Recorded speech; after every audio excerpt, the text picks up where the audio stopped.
नमस्कार। आकाशवाणी जयपुर अजमेर से प्रस्तुत है प्रादेशिक समाचार।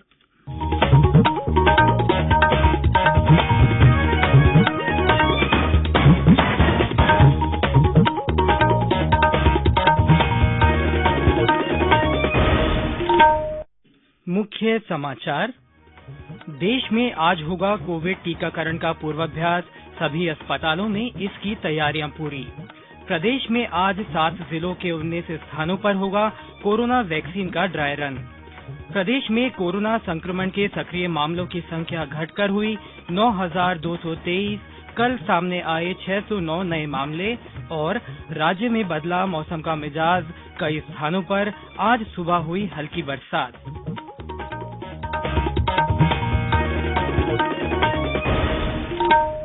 समाचारों के साथ मैं सिद्धार्थ जैन। कोविड-19 महामारी के खिलाफ देश एकजुट होकर लड़ रहा है।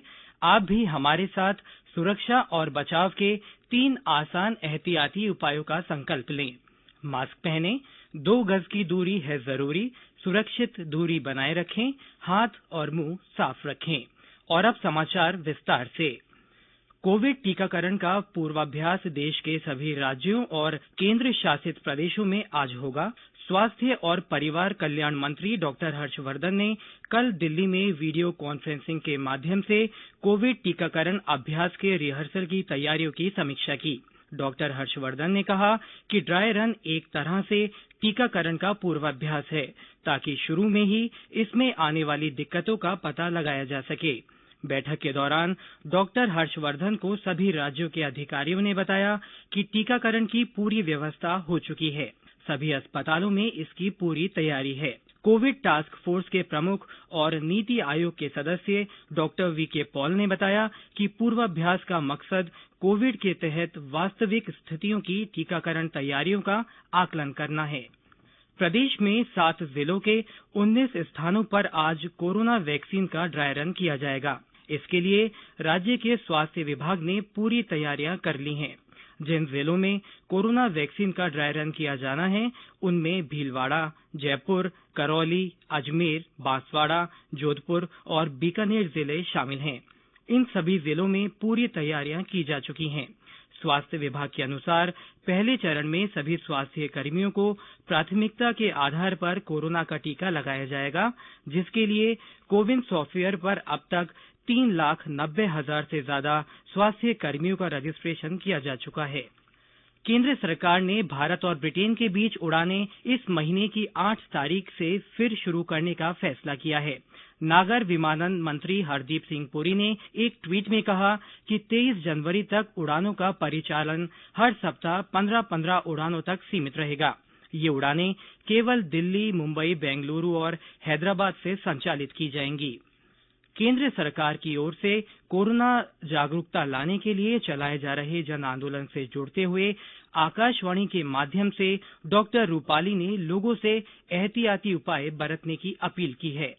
अगर आप घर से बाहर निकलते हैं तो मास्क पहनना बहुत ही जरूरी है। और पार्क में जाके, अगर पार्क में एक आइसोलेटेड कॉर्नर में बैठ के बाकी लोगों से डिस्टेंस मेंटेन करके आप मास्क हटा के थोड़ा योगा करना चाहते हैं, वो आप कर सकते हैं। तो अगर आप एक ग्रुप में योगा करते हैं तो एक तो आप सोशल डिस्टेंस को जरूर मेंटेन करें और मास्क को लगा के ही अगर आप व्यायाम कर सकते हैं तो करें, क्योंकि अगर आप ग्रुप में हैं, इवन अगर पार्क में है, तब भी संक्रमण होने के चांसेस हो सकते हैं। आकाशवाणी जयपुर के समाचार बुलेटिनों में चलाई जा रही विशेष श्रृंखला जनता का संदेश जनता के नाम के तहत सुनिए हमारे एक और श्रोता का संदेश। नमस्कार, नेत्रहीन विकास संस्थान जोधपुर से मैं ओम प्रकाश रेगर। आप सभी भाइयों को उनको नया साल की हार्दिक शुभकामनाएं। जैसा कि आपको पता है, कोरोना वायरस अभी गया नहीं है। हालांकि कम होते जा रहे केस, तो दवाई जब तक अपने राजस्थान में लागू नहीं हो जाए, जब तक अपन को ढिलाई देनी नहीं है। अपना मास्क की वैक्सीन है। धन्यवाद। आकाशवाणी के अन्य श्रोता भी कोरोना जन जागरूकता आंदोलन से जुड़ सकते हैं। इसके लिए आपको अपना संदेश रिकॉर्ड कर या टाइप कर हमारे व्हाट्सएप नंबर 9414052368 पर भेजना है। चयनित संदेशों को आगामी बुलेटिनों में शामिल किया जाएगा। ये समाचार आकाशवाणी जयपुर अजमेर से प्रसारित किए जा रहे हैं। समाचार अभी और हैं, लेकिन उससे पहले ये संदेश। चलो मिलकर एक शुरुआत करें, चलो एक फैसला आज करें, मास्क नहीं तो टोकेंगे, कोरोना को रोकेंगे, चलो एक इरादा करते हैं, चलो खुद से वादा करते हैं, मास्क नहीं तो टोकेंगे, कोरोना को रोकेंगे। समाचारों में आपका फिर से स्वागत है। प्रदेश में कल कोरोना संक्रमण के 609 नए मामले सामने आए हैं। इनमें जयपुर जिले में 91, जोधपुर में 85, कोटा में 78, भीलवाड़ा में 44, डूंगरपुर में 42, नागौर में 37, अजमेर में 25, उदयपुर में 23, सिरोही में 19, पाली, बांसवाड़ा और बूंदी में 15-15, बारां में 13, झालावाड़ और सीकर में 12-12, राजसमंद में 11, चूरू में 9, श्रीगंगानगर में 8, बाड़मेर, चित्तौड़गढ़ और झुंझुनू में 7-7, भरतपुर में 6, जालौर में 5, जैसलमेर, अलवर, प्रतापगढ़ और सवाई माधोपुर में 4-4, टोंक और धौलपुर में 3-3 और करौली में 1 व्यक्ति में संक्रमण की पुष्टि हुई है। बीकानेर, दौसा और हनुमानगढ़ में कोविड-19 का एक भी मामला सामने नहीं आया है। कल इस बीमारी से 942 मरीज ठीक हुए। अब तक 2,96,929 लोग संक्रमण मुक्त हो चुके हैं। राज्य में फिलहाल 9,223 सक्रिय मामले हैं। राज्य में कोविड से स्वस्थ होने की दर 96.13% हो गई है। इस बीमारी से 4 और लोगों की मौत के साथ ही मृतकों का आंकड़ा बढ़कर 2,700 हो गया है। राजस्थान रोडवेज ने प्रदेश में कार्यरत पुलिस कांस्टेबल से लेकर निरीक्षक स्तर के कर्मियों को साधारण और एक्सप्रेस बसों में राज्य में कहीं भी 1 जनवरी से यात्रा सुविधा देने के आदेश जारी किए हैं। इसके लिए पुलिस कर्मियों के RFID कार्ड बनाए जाएंगे। यह यात्रा सुविधा उनके विभाग द्वारा जारी ID कार्ड से 31 मार्च तक मिलेगी। जैसलमेर जिले के फतेहगढ़ गांव के पास पर्यटकों की कार के पलट जाने से 2 लोगों की मृत्यु हो गई और 2 लोग गंभीर रूप से घायल हो गए। घायलों का इलाज जैसलमेर के जवाहर अस्पताल में चल रहा है।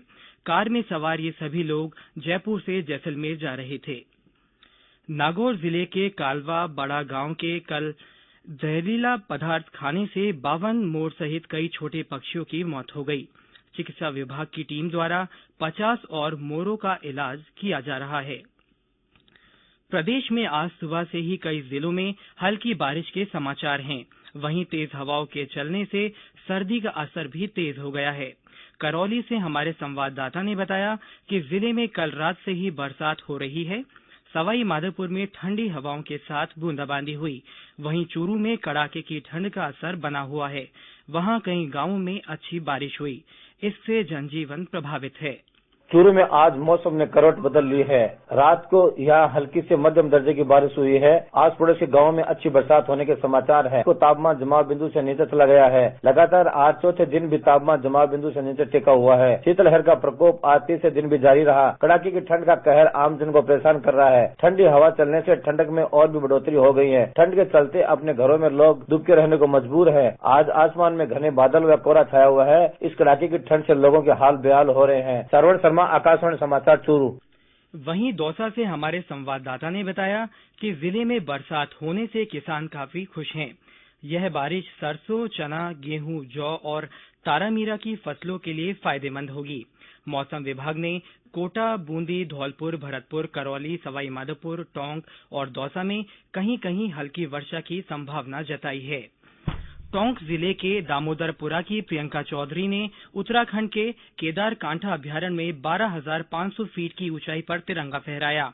उन्होंने ये ऊंचाई 2 दिन में तय की। प्रियंका ने -14 डिग्री तापमान के बीच ये सफलता हासिल की। और अंत में मुख्य समाचार एक बार फिर। देश में आज कोविड टीकाकरण का पूर्वाभ्यास होगा। सभी अस्पतालों में इसकी तैयारियां पूरी कर ली गई हैं। प्रदेश में आज 7 जिलों के 19 स्थानों पर कोरोना वैक्सीन का ड्राई रन होगा। प्रदेश में कोरोना संक्रमण के सक्रिय मामलों की संख्या घटकर 9,223 रह गई है। कल 609 नए मामले सामने आए और राज्य में मौसम का मिजाज बदल गया है। कई स्थानों पर आज सुबह हल्की बरसात हुई। इसी के साथ प्रादेशिक समाचार बुलेटिन समाप्त हुआ। हमारा अगला बुलेटिन हिंदी में दोपहर 12:30 बजे प्रसारित होगा। नमस्कार।